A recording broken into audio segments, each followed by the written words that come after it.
Over 5,000 years ago, mankind first took up the blade, seeking honor, glory, and pursuits of the spirit. Live by the sword and die by the sword. This proverb holds true to real life, and so it stands to reason that fiction too has sought to captivate us through depictions of skilled swordsmen using their gifts to carve paths towards these same ideals. Perhaps the most iconic fictional blade is the lightsaber. George Lucas, with his firm grasp over the history of feudal conflicts, infused the concept with a timeless and much imitated look and feel. However, for as holy as these brilliant beams of energy are, weapons of war they remain. Epic battles that decide the fate of an entire galaxy, only as useful as the hands that wield them. Imagine if every warrior in the series had the same level of strength and speed in the Force and agreed to fight only using their utmost aptitude with their blade. Who would, based on that, be the greatest duelist in all of Star Wars?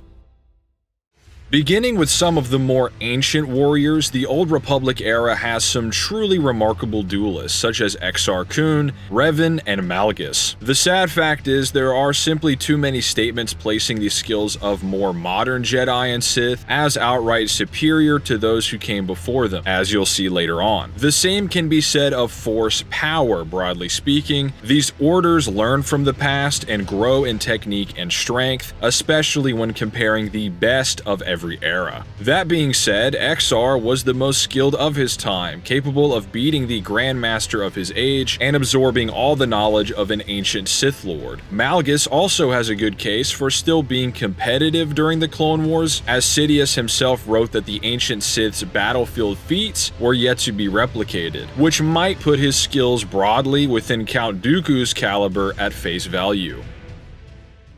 However, when it comes to the prequel titans such as Dooku himself, Mace Windu, Grandmaster Yoda, Obi-Wan Kenobi, and Anakin Skywalker, they all boast the title of greatest duelist up until their time. This makes it complicated when deciding who is the true best of the best, especially when these statements are often attributed to the greatest powerhouses as well, as in the Jedi of course employed their augmented speed, strength, and senses during saber combat. So it can be hard to decipher if their impressive skill is what truly earns them their victories. This is what makes someone like General Grievous so impressive, as while lacking Force abilities, he's still able to handle squads of Jedi Council members, who would be among the best of the Order. He was even able to press Mace Windu, someone stated in guides to have objectively outdueled Darth Sidious, with the Jedi Master all but running away in fear as he worried the cyborg might adapt his own variant of Windu's Vapod style. While the Kaleesh cyborg is augmented by neural computers and is built to counter Jedi, the fact that he lacks a connection of the Force that all great duelists rely on makes him undoubtedly the most skilled non-Force user duelist in the franchise. Not to mention, holding off 2 or more saber duelists is a rare feat. Between Sidious, Grievous, and Obi-Wan, only one of them has literally 0 Force abilities. That being said, he suffers many embarrassing losses in the 3D Clone Wars show, and even in the 2D Clone Wars, Grievous's master Dooku said that he could only truly survive against the best of the Jedi if they feared his reputation ahead of time. Fear can of course weaken one's connection to the Force, which would impede their abilities in all categories. Much the same, however, could be said for Obi-Wan, who, similar to Grievous, would be operating at a pretty severe deficit of Force-augmented strength and speed compared to his competition. Dooku, Maul, Savage, all of these warriors are far more powerful than Obi-Wan on paper, yet under certain conditions, the Negotiator remains a fierce opponent. Maul and his brother, for example, paid the price for taking on Obi-Wan, with the former Sith managing to hold off Qui-Gon and the more novice Kenobi briefly stand against Mace Windu and evade capture, and as well kept up with Sidious's skill before being dominated in raw power. Most famously, Obi-Wan as well defeated his fallen apprentice. However, of course, Anakin was conflicted, between worlds and vulnerable, as Sidious puts it.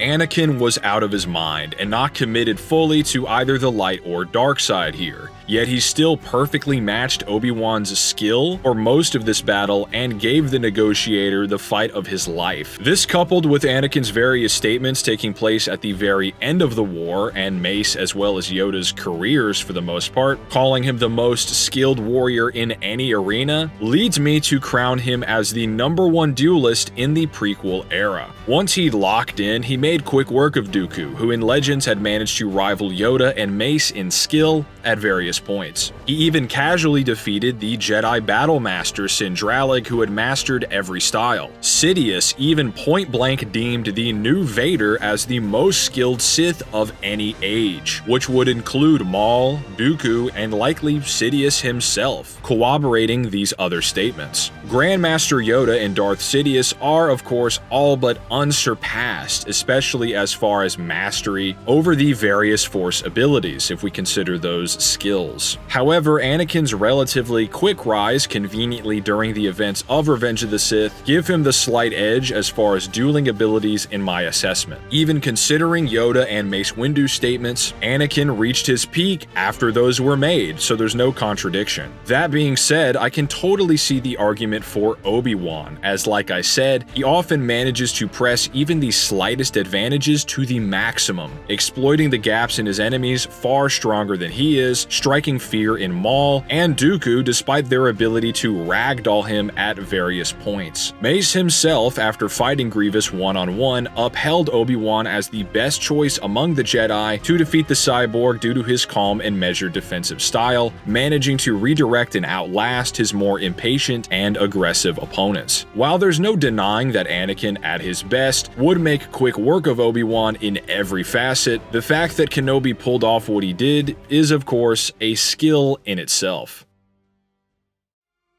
But everything that can be said of Anakin's skills becomes doubly true for Darth Vader, especially after he rises up the ranks to become a true Sith Lord. Beginning as a broken cyborg, throughout the Dark Times, Vader would eventually master his cybernetic limbs and the dark side within himself. He would advance his style to the point of mastering every form of combat, being able to freely switch between them and incorporating elements of each fighting method mid-combat, which guidebooks note as the true sign of the highest skill level possible. He is called the greatest duelist in the galaxy in the Force Unleashed 2 era, just before A New Hope, which would include the perfectly trained Starkiller whom Vader outdueled in that game, Sidious, Yoda, and Obi-Wan, who clearly retained their dueling abilities as shown both before and after Vader's tenure. As an example, it's very unlikely that Sidious increased his saber abilities before Dark Empire, where he duels Luke Skywalker, so Vader should be able to replicate his feats insofar as saber skills. Obi-Wan as well still dueled in his exile, adapting and maintaining his regiment on Tatooine, losing no power per the A New Hope Jr. novel. Yoda famously battled a Dark Jedi on Dagobah who was stated to have all of Vader's power but none of his self-control, with Mustafar clearly proving that a lack of composure massively impedes combat skill. Vader could even humble high-level royal guards in mere hand-to-hand combat, with these forces boasting utter mastery of every weapon and fighting style in the galaxy. Pure martial arts are rarely showcased in Star Wars, especially at this level, so this is very much worth pointing out.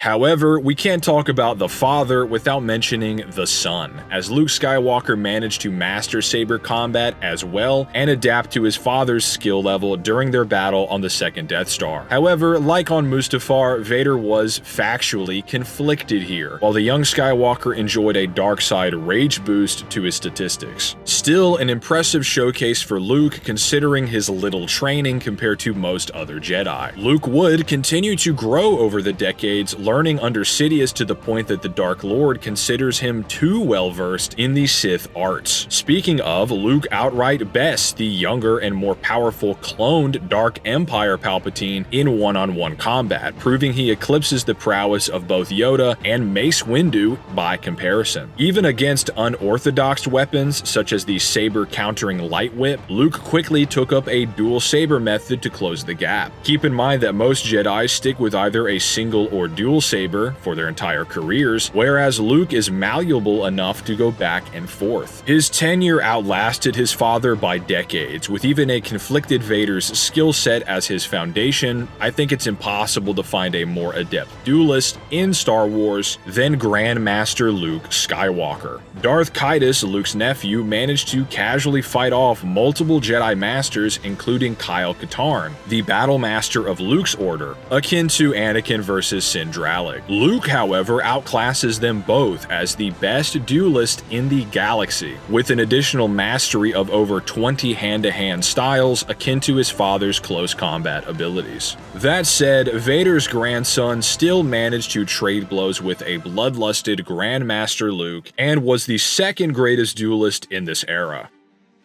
With all of that said, Grievous simply has to be the best non-force using duelist of all time. Anakin/Vader's career saw him rise above any Jedi or Sith of his age, with Luke Skywalker himself being the greatest saber master of all time. His pedigree under the wisest versions of some of the greatest mentors in the Order's history, battles against his legendary father, forging him into the New Republic's greatest hero, combined with additional training under one of the greatest Sith Lords ever, plus decades of experience, hand-to-hand mastery, perfecting of practically every Force technique, all makes him the obvious choice for most skilled duelist in all of Star Wars. As always, thanks for watching. Let me know down in the comments who you think is the most impressive saber duelist, and I'll see you all next time.